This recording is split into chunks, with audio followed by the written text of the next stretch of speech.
Listen, I missed y'all. I ain't even gonna lie to miss y'all. First things first, we on the way to 600 subscribers. Thank y'all so much for that. Let's get there. Let's keep going. Feel like yesterday I was just asking for 500 subs. But hey, let's keep it going. And this video is gonna be a two-part because I'm gonna be showing you a little bit of my rehab work. Yes, if you haven't seen my last video, I'm gonna leave it right here.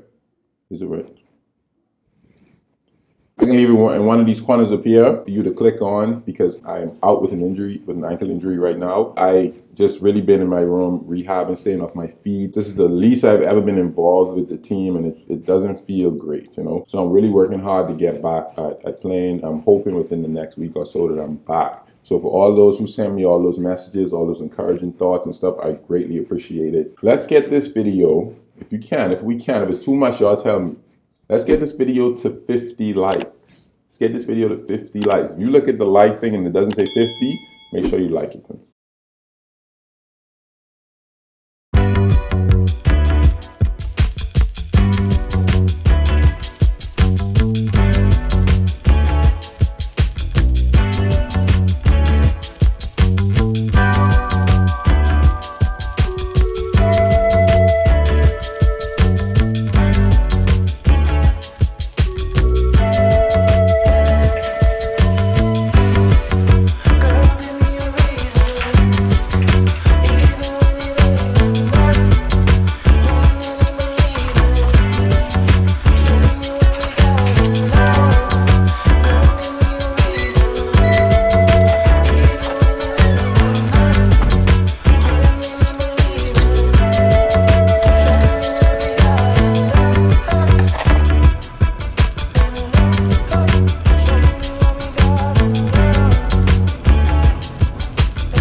I'm gonna walk y'all through this workout a little bit.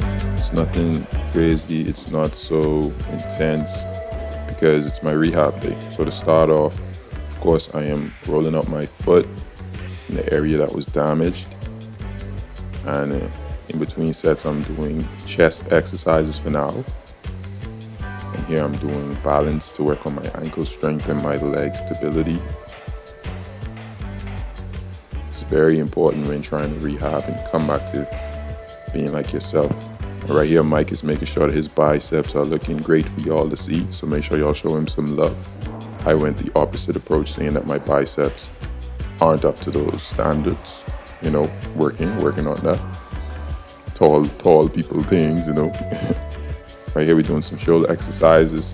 So just focusing on making sure that I burn out the shoulders because we want to do chest and shoulders, and supersetting that exercise with some shoulder shrugs. Oh yeah. Listen, is there any advice y'all take from me today? Make sure y'all watch while y'all walking and you end up like him. Right here, I'm just doing some squat into calf raises with stability.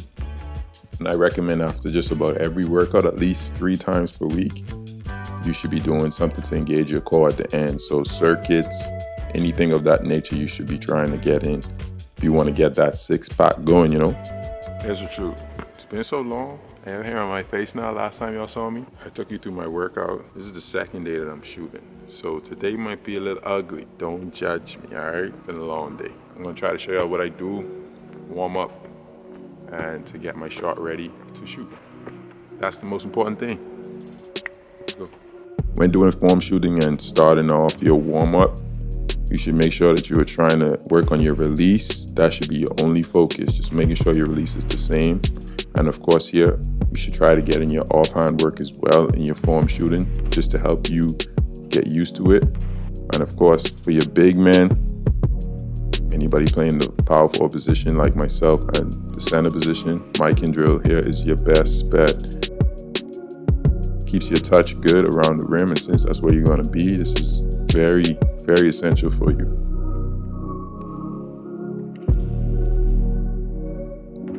And if you are alone in the gym, it's okay. You can free shoot like this. Just working on some game-like situations, my fade away, my step back, but also keeping into consideration that my ankle is not 100%. And now that my partner is here, I can start to shoot and work my way back.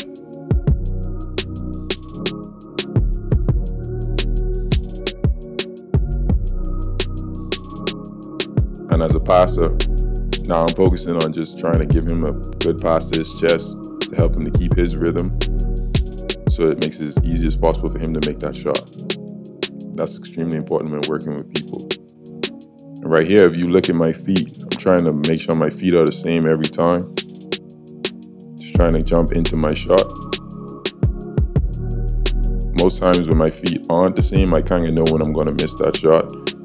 And so when working on your shot, you should try to make sure that you are imitating exactly what you did right. So my last spot here, I ended the workout with 5 in a row, which was pretty good. Right there, my feet changed, but I made the shot. But you'll see that I'll go back into the jumping like this. This is when I feel like I'm at my best.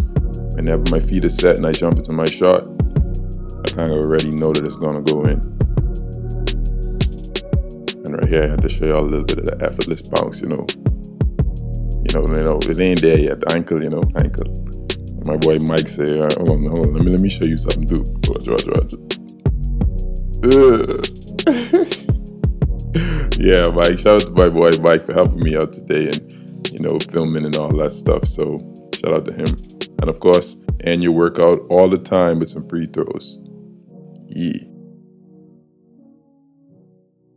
The question that I've always avoided is the one that we're going to address today, but in a short way, simply because there's a whole nother video on YouTube by Life of Keezy where he talks pretty well about the situation and how money is overseas. Let's get to the questions. Well, the first question, when should you be back? I go to the doctor on March 8th, so next week, and I'm hoping that on that day that he'll be able to clear me for me to start getting back into team activities and stuff. Okay, the money question always comes up, no matter how much I try to avoid it. So we'll get into the money question. People always ask, yo, how much money do you make overseas and this and that and that. It's such a broad question. It's such a hard question to answer because overseas is very situational. It's very situational. You could be in a league overseas. It could be the first, second, third division, doesn't matter. You could be in a league and you could be in the same league as a guy making 10 times more than you. I've learned, and I could be wrong, but from what I've seen from my experience, it's all about your team and I guess the resources that your team has. You could be in the third division here,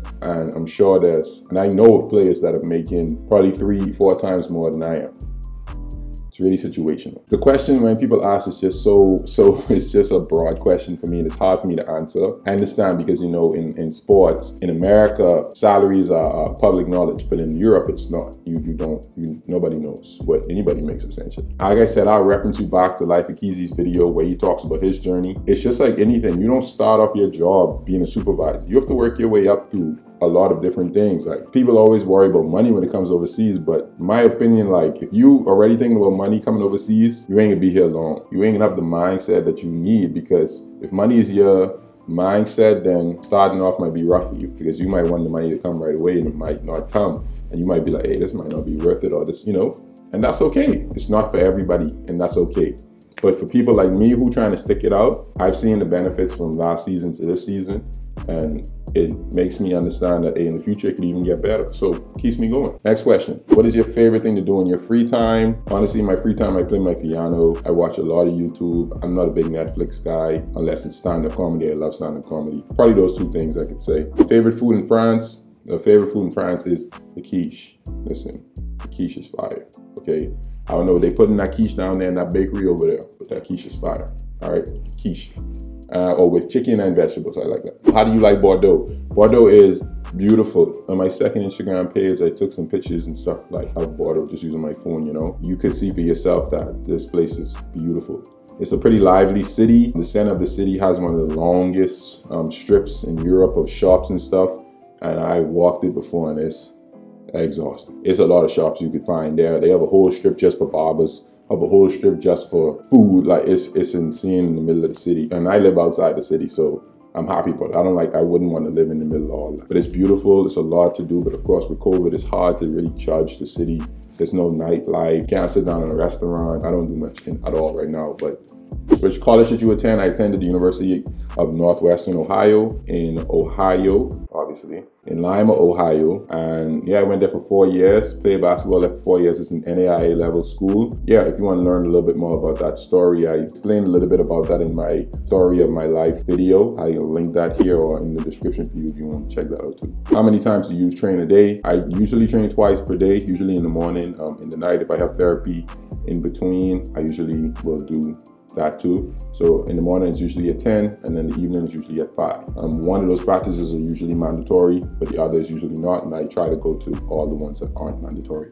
to get extra work. Do you still get homesick? Good question.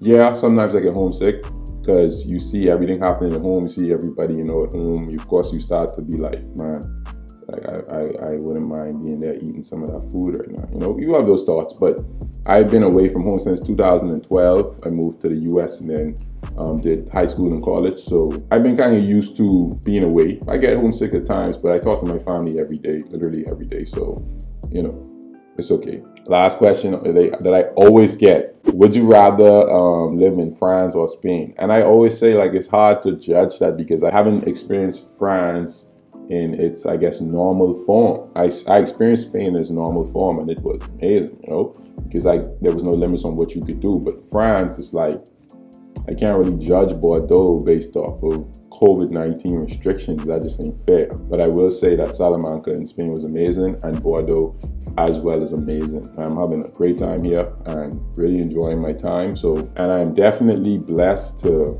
have 2 good experiences back to back. Because from what I know, like, you know, from hearing stories and stuff, that's rare. I just want to keep that going, keep that energy going. I hope I wasn't too long-winded. That's kind of just what I do. I apologize for that. I hope y'all enjoyed the workout, the rehab, to really get to see what I do in my journey trying to get back to myself. And I also hope y'all enjoyed these questions that I got. Well, y'all asked the questions and I answered them. So I hope that y'all got the answers that y'all wanted. And moving forward, if you have any more questions, just leave them down in the comments. Reach out to me on Instagram. I'll leave my Instagram here. However you want, I'll be more than happy to get back to you. Let's make sure to get this video to 50 likes, subscribe to the channel. I'm going to be coming back soon, so that means the vlogs come back soon, and y'all love the vlogs according to my analytics. I'm going to get back on track, get back getting these videos flowing for y'all. Till the next video, I love y'all. Peace. Bye.